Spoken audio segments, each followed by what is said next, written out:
ನಮಸ್ಕಾರ ವಿಶ್ವವಾಣಿ ಟಿವಿಗೆ ಸ್ವಾಗತ. ನಾನು ವೀರೇಶ್ ವಾಣನಂಬೆ. ವೀಕ್ಷಕರೇ, ನಾನಿವತ್ತು ಬೆಂಗಳೂರಿನ ಮೆಜೆಸ್ಟಿಕ್ನಲ್ಲಿರ್ತಕ್ಕಂತಹ ಸಂತೋಷ್ ಚಿತ್ರಮಂದಿರದಲ್ಲಿದ್ದೀನಿ. ಕಾರಣ ಏನಪ್ಪಾ ಅಂದ್ರೆ, ಇವತ್ತು ದಸ್ಕತ್ ಅಂತಕ್ಕಂಥ ಒಂದು ಕನ್ನಡ ಚಲನಚಿತ್ರ ಇವತ್ತು ರಾಜ್ಯದಾದ್ಯಂತ ಬಿಡುಗಡೆ ಆಗ್ತಾ ಇದೆ. ಹಾಗಾದ್ರೆ ಈ ದಸ್ಕತ್ ಚಿತ್ರದ ಪ್ರಮುಖ ನಾಯಕ ನಟಿಯಾಗಿರ್ತಕ್ಕಂತಹ ಭವ್ಯ ಪೂಜಾರಿ ಅವರು ನಮ್ಮ ಜೊತೆಗಿದ್ದಾರೆ. ಸೊ ಹಾಗಾದ್ರೆ ಭವ್ಯ ಪೂಜಾರಿ ಅವರು ಈ ದಸ್ಕತ್ ಸಿನಿಮಾದಲ್ಲಿ ಯಾವ ರೀತಿಯಾಗಿರ್ತಕ್ಕಂತಹ ಪಾತ್ರವನ್ನ ಮಾಡಿದ್ದಾರೆ, ಅವರ ಪಾತ್ರದ ವೈಶಿಷ್ಟ್ಯತೆಯನ್ನು ಇದೆಲ್ಲದರ ಕುರಿತು ಮಾತಾಡಲಿಕ್ಕೆ ಸ್ವತಃ ಭವ್ಯ ಪೂಜಾರಿ ಅವರು ನಮ್ಮ ಜೊತೆಗಿದ್ದಾರೆ. ಅವ್ರನ್ನ ಮಾತಾಡ್ತಾ ಹೋಗೋಣ. ಮೇಡಮ್ ನಮಸ್ಕಾರ, ಹೇಗಿದ್ದೀರಿ? ನಮಸ್ತೆ, ನಾನು ಚೆನ್ನಾಗಿದ್ದೀನಿ. ನೀವು ಹೇಗಿದ್ದೀರಾ? ನಾವು ಚೆನ್ನಾಗಿದ್ದೀವಿ. ಏನಿದು ದಸ್ಕತ್ ಅಂತಕ್ಕಂಥದ್ದು ಒಂದು ವಿಚಿತ್ರವಾಗಿರ್ತಕ್ಕಂಥ ಹೆಸರಿದೆ, ತುಂಬಾ ಇಂಟ್ರೆಸ್ಟಿಂಗ್ ಇದೆ. ಅದರಲ್ಲಿ ತಾವು ಯಾವ ಕ್ಯಾರೆಕ್ಟರ್ ಮಾಡ್ತಾ ಇದ್ದೀರಾ, ಇದ್ರ ಬಗ್ಗೆ ಹೇಳೋದಾದ್ರೆ? ದಸ್ಕತ್ ಅಂದ್ರೆ ಸಹಿ ಅಂತ ಅರ್ಥ.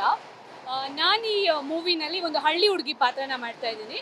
ಇದರಲ್ಲಿ ಒಂದು ಸಣ್ಣ ಲವ್ ಸ್ಟೋರಿ ಬರುತ್ತೆ. ಆದರೆ ಈಗಿನ ಜನ್ರೇಷನ್ ಲವ್ ಸ್ಟೋರಿ ಅಲ್ಲ, ಮುಂಚೆ ಇದ್ದಿದ್ದಂಥ ಒಂದು ಲವ್ ಸ್ಟೋರಿ. ಆಮೇಲೆ ಈ ಮೂವಿನಲ್ಲಿ ನಮ್ಮ ತುಳುನಾಡಿನ ಆಚಾರ ವಿಚಾರ ಸಂಸ್ಕೃತಿ ಕೂಡ ಅದನ್ನು ಕೂಡ ತೋರಿಸಿದೀವಿ. ಒಂದು ಸಂದೇಶ ಕೊಡುವಂತ ಮೂವಿ ಇದು. ಸೊ ದಸ್ಕತ್ ಅಂದ ತಕ್ಷಣ ಏನಪ್ಪಾ ಇದು ವಿಚಿತ್ರವಾಗಿರ್ತಕ್ಕಂಥ ಹೆಸರು ಇದೆಯಲ್ಲ ಅಂತ ಅಂದ್ರೆ, ಇದು ಬೇಸಿಕಲಿ ಕನ್ನಡ ವರ್ಡ ಅಥವಾ ತುಳು ವರ್ಡ ಅಂತ? ಆಕ್ಚುಲಿ ಇದು ಪರ್ಷಿಯನ್ ವರ್ಡ್. ಅದನ್ನ ಅದು ಹೇಳ್ತಾರೆ, ಕೆಲವೊಂದು ವರ್ಡ್ ನಾವು ಯೂಸ್ ಮಾಡ್ಕೊಂಡು ಹೋಗ್ತಾ ಆಮೇಲೆ ಅದು ನಮಗೆ ಸ್ಕೂಲ್ ಇದ್ದದ್ದು ಈಗ ಈ ಸ್ಕೂಲ್ ಅಂತೀವಲ್ಲ, ಆ ಥರ ವರ್ಡ್ ಇದು ದಸ್ಕತ್ ಅನ್ನೋದು. ನಮ್ಮ ತುಳು ಭಾಷೆನಲ್ಲಿ ಸಹಿ ಅನ್ನೋದನ್ನ ದಸ್ಕತ್ ಅಂತೀವಿ. ಈ ದಸ್ಕತ್ ಅಂತಕ್ಕಂತಹ ಒಂದು ಈ ಚಿತ್ರದಲ್ಲಿ ತಾವು ಸೆಲೆಕ್ಟ್ ಆಗಿದ್ದು ಹೇಗೆ? ಆ್ಯಕ್ಚುಲಿ ನಾನು ಆಡಿಷನ್ ಏನೂ ಇರಲಿಲ್ಲ. ನಾನು ತುಳು ಅಂದರೆ ಸೀರಿಯಲ್ಸ್ ಎಲ್ಲ ಮಾಡ್ತಿದ್ದೆ. ಅವ್ರು ಕಾಲ್ ಮಾಡಿ ಕೇಳಿದ್ರು, ನಮ್ಮ ಡೈರೆಕ್ಟರ್ ಅನಿಶನ, ಈ ಥರ ಒಂದು ಮೂವಿ ಮಾಡ್ತಿದ್ದೀವಿ, ಇದರಲ್ಲೊಂದು ಭಾಗ್ಯ ಅನ್ನೋ ಪಾತ್ರ ಇದೆ, ಮಾಡ್ತೀರಾ ಅಂತ. ಸರಿ, ನನಗೆ ಯಾಕಂದರೆ ಅದು ಅವಾಗ ನಾವು ಫಸ್ಟ್ ಬಂದಿದ್ದು ತುಳುನಲ್ಲಿ ಅಲ್ವಾ, ಸೊ ನನಗೆ ತುಳುನಲ್ಲಿ ಫಸ್ಟ್ ಮೂವಿ ಆಗಿತ್ತು. ಸರಿ ಓಕೆ ಅಂತ ಹೇಳಿದೆ. ಈಗ ಇದು ಕನ್ನಡಕ್ಕೆ ಬರ್ತಿದೆ, ಖುಷಿ ಆಗ್ತದೆ. ದಸ್ಕತ್ತಲ್ಲಿ ತುಂಬಾ ಪೋಸ್ಟರ್ ನೋಡ್ತಾ ಇದೀವಿ, ತುಂಬಾ ಚೆನ್ನಾಗಿ ಅದ್ಭುತವಾಗಿ ಬಂದಿದೆ. ಸೊ ಎಷ್ಟು ಎಕ್ಸೈಟ್ ಆಗಿದ್ದೀರಾ?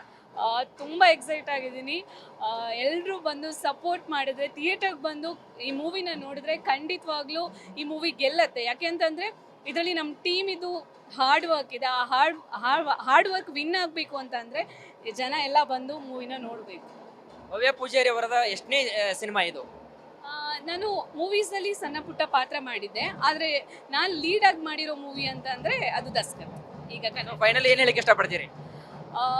ಇವತ್ತು ನಮ್ಮ ಮೂವಿ ರಿಲೀಸ್ ಆಗಿದೆ. ದಯವಿಟ್ಟು ಥಿಯೇಟರ್ಗೆ ಬನ್ನಿ, ಮೂವಿನ ನೋಡಿ ಸಪೋರ್ಟ್ ಮಾಡಿ.